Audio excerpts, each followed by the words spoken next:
Okay, so here we are with Marshmallow Charlie. I'm gonna do a little video for mom and dad so they can see how Marshmallow and how Charlie are doing here, a 12-liter canine. So I'm just getting Marshmallow off of his placemat, which he was not really waiting on. And if it's okay with you guys, I'm just gonna kind of narrate as I work with this guy. What with these crazy placemats? What is with these beds? Not a fashion statement, obviously. The reason we use these beds is we teach the dogs how to stay put. Sit. Good. Down. Good. Good. 'Cause let's face it, who wants to have a bunch of crates around in your house? So instead, what we do is we teach the dogs just to settle and lay down and just relax and to not have to pester and not have to worry about anything. Good boy. Good.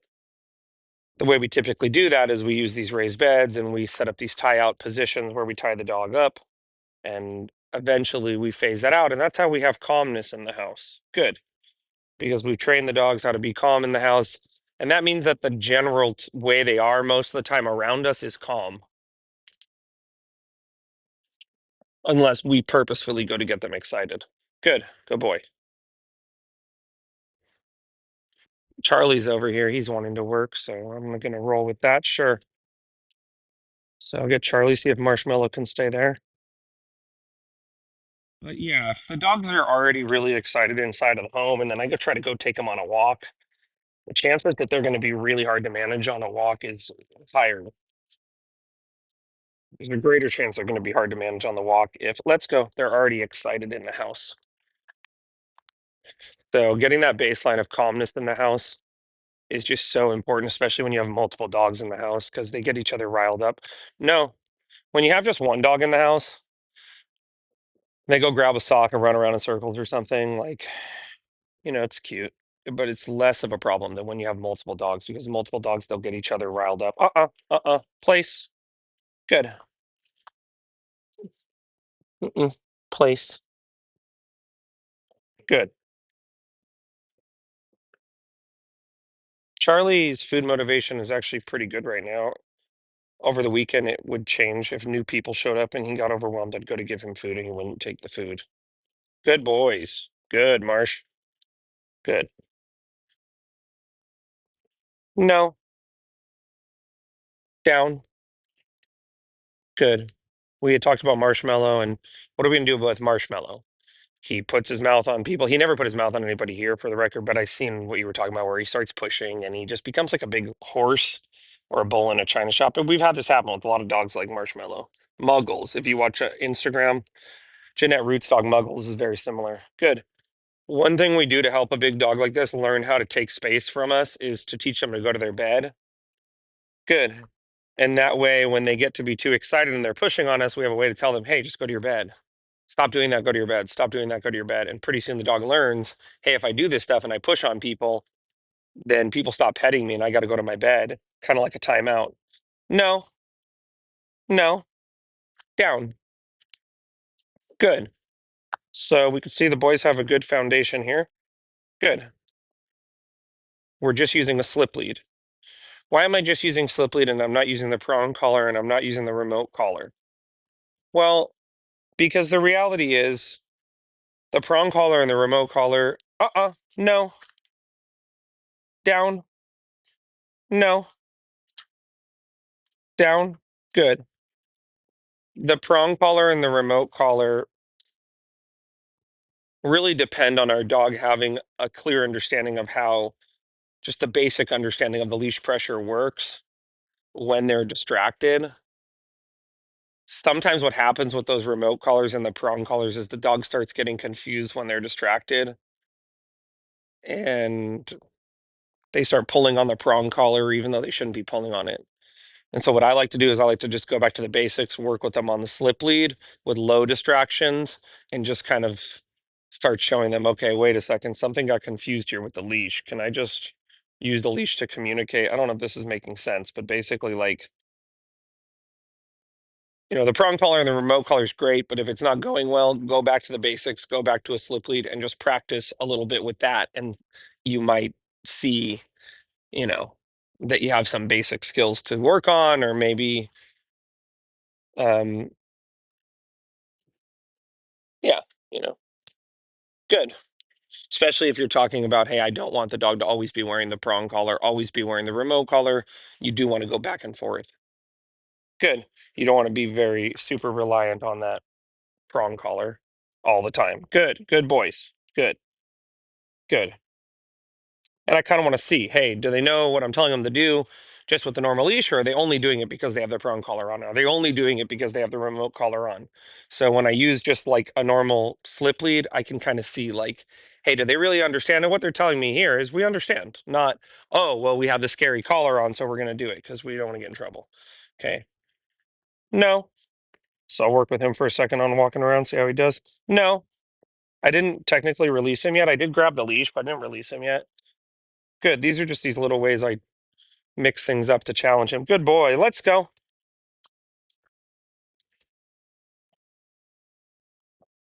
Good boy. So we could see in the low distraction, he does really well. Good. He's very attentive to me. I have food. I have treats here, actually, but he's attentive. Good boy. Good. No. Marshmallow, no. No. So, whoa, this is where we get, I'm struggling with both of them here in a controlled environment. Whoa. No, no, no. Yeah. Okay. So, no. One thing that's going on with them is they're so tuned into each other to try to have them both not pull on the leash at the same time or both not get excited at the same time, you could see was even a struggle for me in a controlled environment. Good. So that's why I think having a master, hey, you stay in your bed, let me deal with this one, or you stay in your bed, let me deal with this one, is going to be so important. Good. And working with them separately like this, where one of them has to focus on doing what you told him to do, and the other one has to focus on you. Because you could see he naturally wants to go over there to his brother. No, good. So isn't that interesting? No. And this happens a lot. No, we'll give you some handouts on multi-dog households. No, sit down. Good.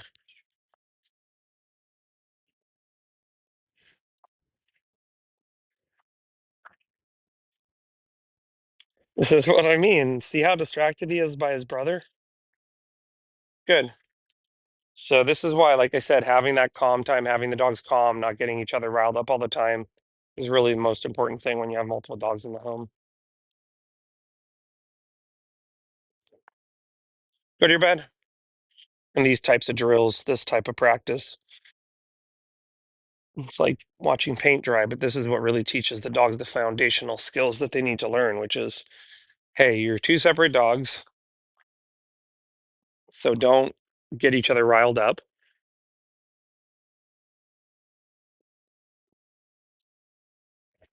Good.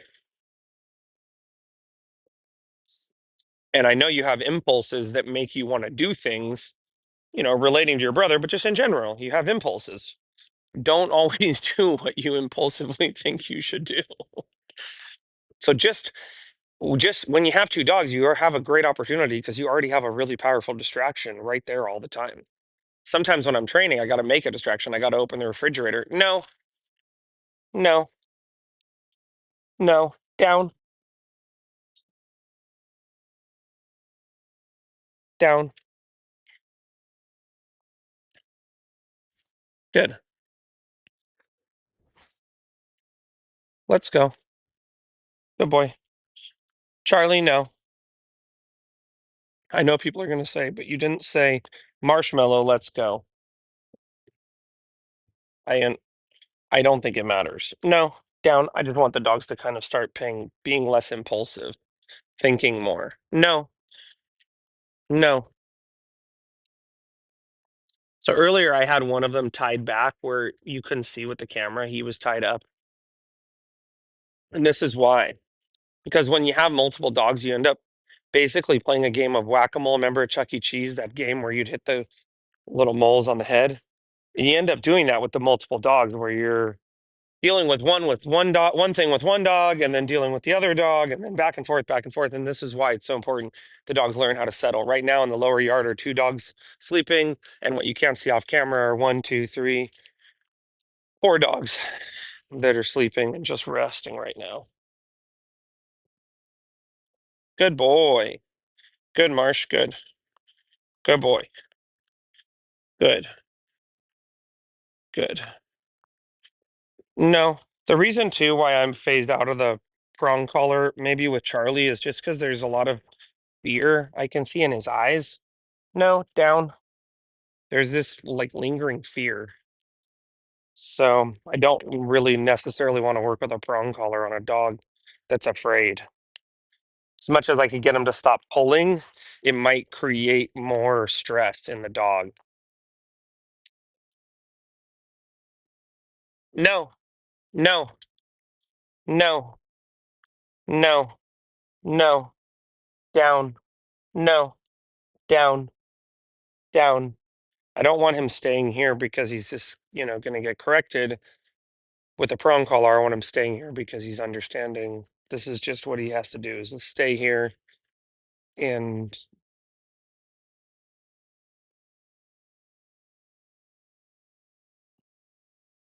I think he's trying to investigate something right now that he's not sure about.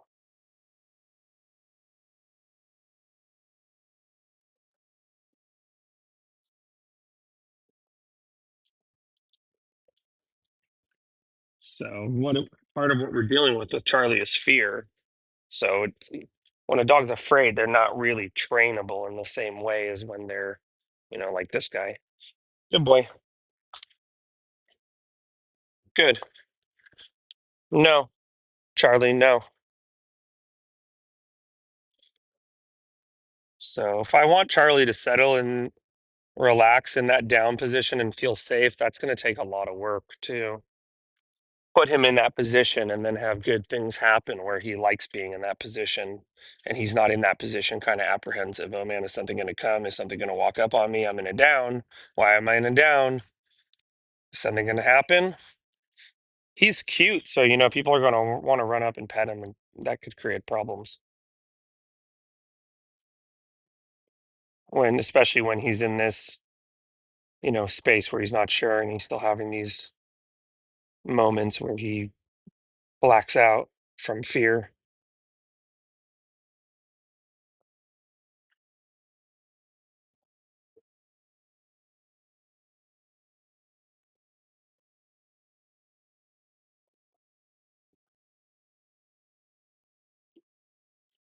He needs to just be in a downstay and have nothing happen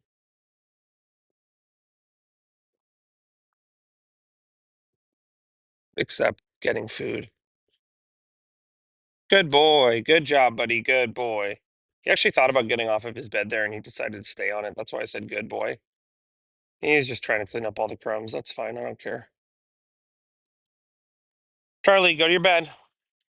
Charlie, go to your bed. Uh-uh. Uh-uh. Uh-uh. Bed. Down. Good. Good.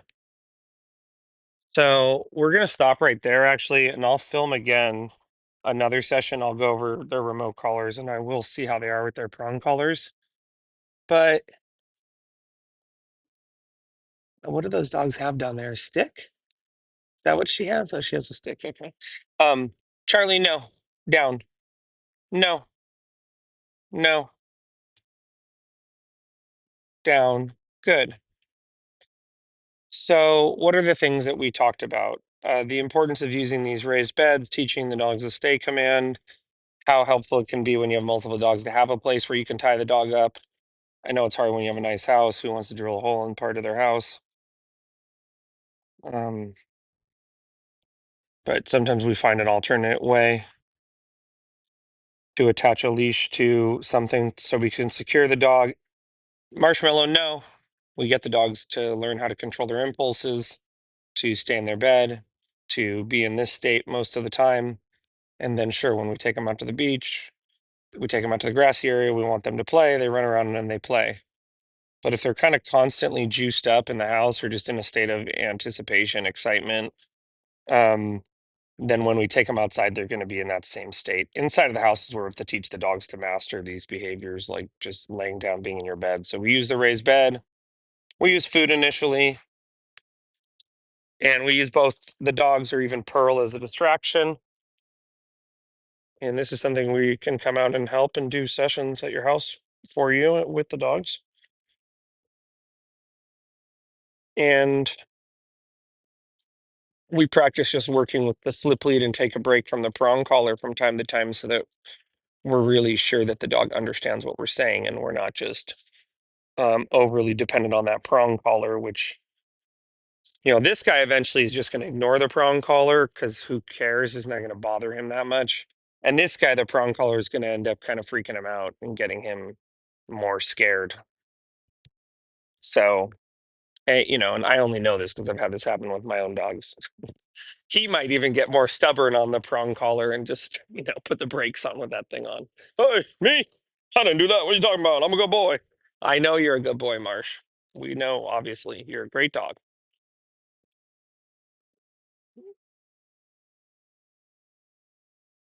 And then, lastly, having this guy do this work, sitting here in his bed, having nothing bad happen, nothing scary happen is really helpful for him with his fear, his anxiety. And working with both of them together, you can see even for me at a time, it got to this point where I was struggling to communicate with them and get through to them. Even in a completely controlled environment, that means nobody's over here, there's no dogs, there's no squirrels, nothing. But just him being curious, I don't know, his food bowl's over there, the neighbor's over there. Good. One of the helpers that came here, he's had this weird relationship with, which has been interesting to see where he's just kind of unsure of this person. And he's gradually become actually more curious about the person and been like, "Oh, that's weird. I don't know what's up with that person. I'm not sure about them, but they don't really seem to mind." And Eric doesn't seem to be too concerned. Oh, well, good boy. So we'll end here with them. Um, Believe it or not, I'll actually put them in their crates after this, or just in a very quiet yard separately. And then we'll come back. We'll do another training session with the remote collars on. But for now, we'll just let them have these crumbs. Oh, no, flies. Okay, folks, we'll see you then. Take care.